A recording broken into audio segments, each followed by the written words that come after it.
Okay, ngayon naman po ay dumako tayo sa West Philippine Sea.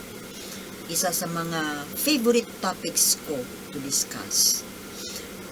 Ano po ang tungkol sa West Philippine Sea? Well, magandang balita po dahil nagkaroon ng joint patrol.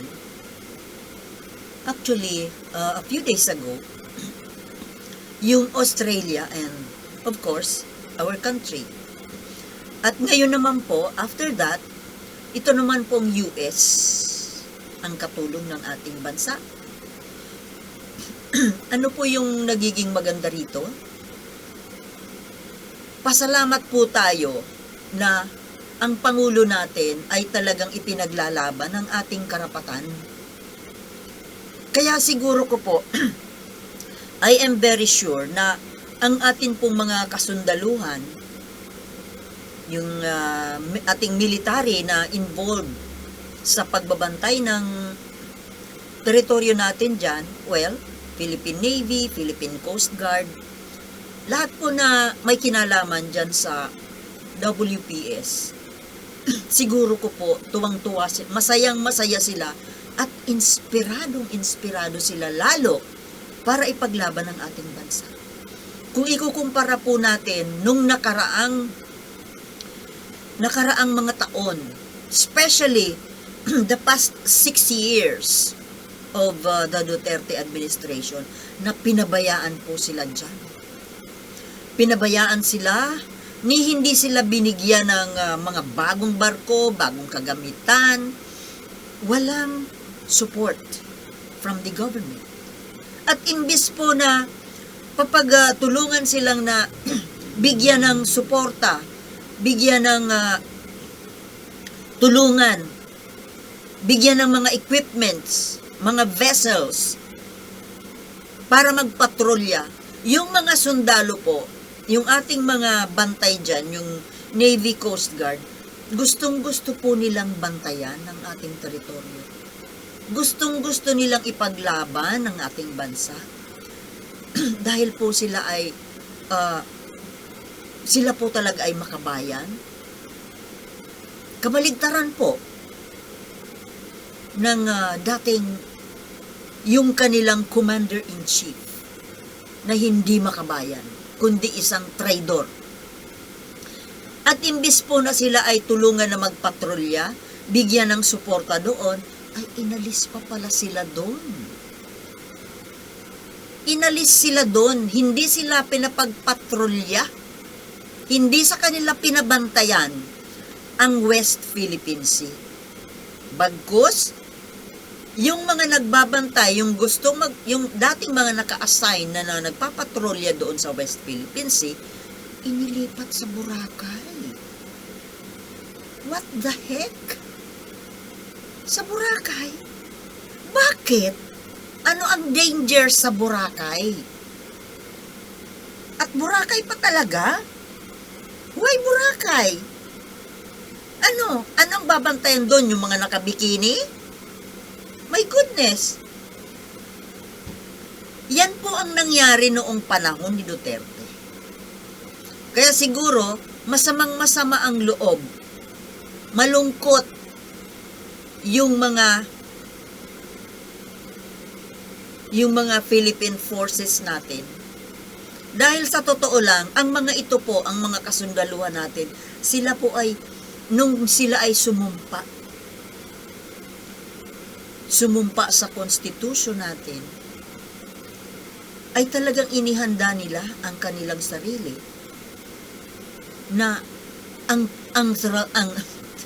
trabaho nila ay buwis buhay. Kapalit ang kanilang buhay. Pagsisilbi sa bayan. Unfortunately, yung kanilang leader, yung kanilang commander-in-chief, ay kabalintunaan po. Kaya tingnan nyo kung ano nangyari nung panahon ni Duterte. Di ba yung ang naglalayag lang doon mga mangingisda. Walang support, walang escort Kaya nga pinapalayas-layas sila doon, hinaharas. Ano magagawa ng mga simpleng mangingisda? Na ang daladala, mga simpleng bangka na dimotor. Samantalang yung mga kalaban nila, yung mga nang-aagaw ng mga inchik, ay malalaking barko ang daladala. At sila ay pinapalayas. At ano lang po, ang ginawa ni Duterte, wala lang. Hinayaan lang. Hayaan nyo na. Marami naman tayong dagat. Siyempre, yung mga nangingisda doon sa West Philippine Sea, ay yung mga taga doon sa malapit sa West Philippine Sea. Alangan naman na dumayo sila sa kung saang lugar, saang karagatan, na mayroon din namang mga mangingisda na taga roon. At siyempre nga, alam po ng mga mangingisda na mas maraming magagandang klaseng isda ang nandiyan sa West Philippine Sea. Now, ngayon po na napalitan na ang Pangulo, bago na ang Pangulo natin at talagang ipinaglalaban ang karapatan ng ating bansa. Kaya yung ating pong mga tauhan dyan, mga kababayan natin na nandiyan sa West Philippine Sea, mga bantay, mga tropa natin dyan, ay masayang-masaya po sila. Tuwang-tuwa sila dahil tingnan mo naman ang ginagawa ng ating Pangulo. Bumili ng mga bagong kagamitan, mga bagong barko, at ito nga may mga bagong eroplano, at dahil sa pakikipag-alyansa sa ating mga kaibigang bansa na sumusuporta sa laban natin dyan, ay tinulungan pa tayo na madagdagan yung mga kagamitan. O di masaya sila. Yun po ang hinihintay ng mga, di ba kawawa naman? My goodness. Nakakaawa. Hinayaan lang nung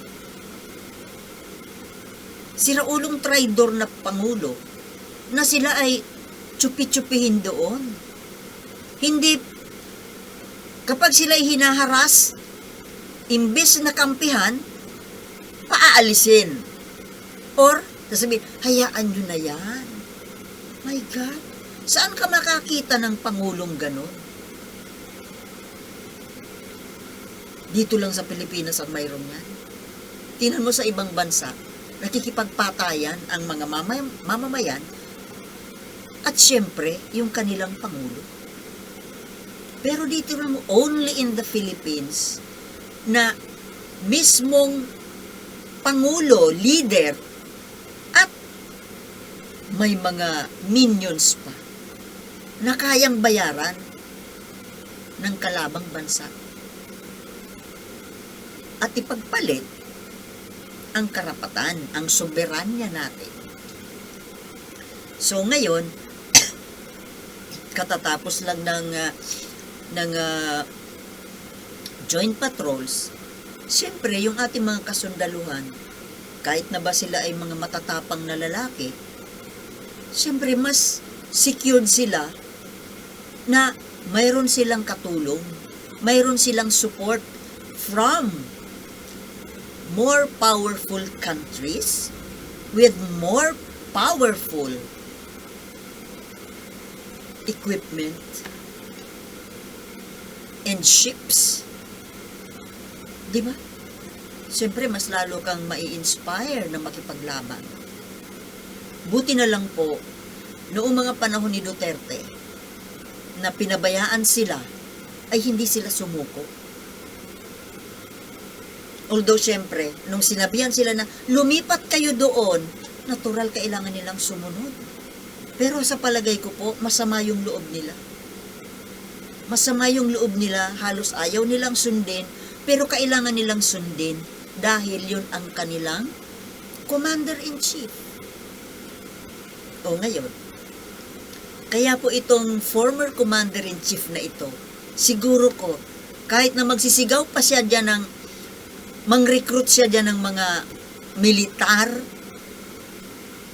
na makipagsabwat sa kanya na patalsikin ang ating Pangulo?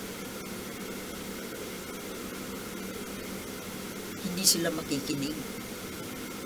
Dahil ito ang klase ng itong nakaupong, itong bago na kanilang Commander-in-Chief, ito ang klase ng Commander-in-Chief na pinapangarap nila. Di ba, mga katropa? Kaya, sana po, tulungan natin ang ating Pangulo na proteksyonan natin siya. Protektahan po natin siya na hindi siya mapatalsik. Dahil kapag po nangyari yan, magiging kawawa tayong lahat, pati na po kayo. Dahil sosolohin nyo na naman ang pakikipaglaban dyan sa West Philippine Sea nang walang kalaban-laban. Di po ba? Kaya, alam niyo mga kababayan, ang isang sulamente na makakatulong sa atin, sa ating Pangulo, na yan ay hindi mapatalsik, ay itong armed forces, ang military. Dahil kumbaga, sila yung mismong magpapatalsik. Kung hindi nila nagugustuhan, yung kanilang Commander-in-Chief. Yung dating Commander-in-Chief na si Raulo, na udyok ng udyok, na mag-alsa, udyok ng udyok na labanan yung gobyerno, magkudita. Sana naman po. At I hope and I believe na kayo po ay nasa tamang katinuan para protektahan ang ating Pangulo at ang ating bansa. Yun lamang po mga kababayan, at maraming salamat po sa panonood, and see you in my next vlog. Good night. Peace.